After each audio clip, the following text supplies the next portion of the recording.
Magpatuman na sab og 16 ka oras nga walay supply sa tubig sa pipila ka barangay sa Davao City, sugod ugma. Dugang detalye sa report ni Argel Relator.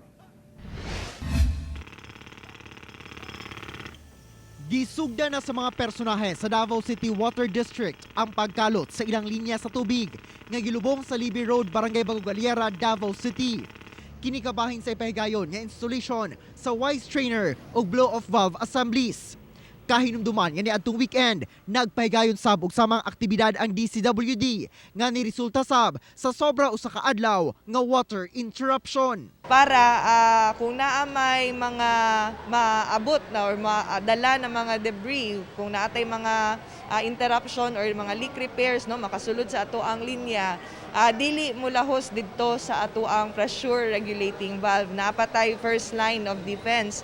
Ang maong pagtrabaho mo resulta na sab sa 16 ka oras nga walay supply sa tubig ang kadaghanan sa mga lugar nga naapektuhan sab niadtong weekend nga ginaserbisyuhan sa Tugbok Water Supply System.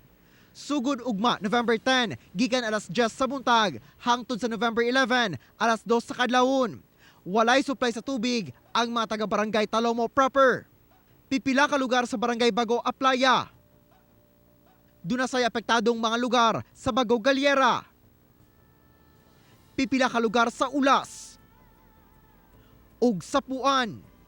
Busa, ginapahimangnuan sa DCWD ang mga apektadong konsumante nga magpondo na daan og tubig. Paningkamutan gyud nato na kung unsa man tong ato ang i-declare na duration sa water service interruption, masubay nato no ang katong ato ang schedule. Kaya lang parehas sa nahitabo over the weekend, namang gud na yung mga factors on site that are beyond our control. Kauban si Metro Awing sa kamera. Ako si Argel Relator para sa One Mindanao.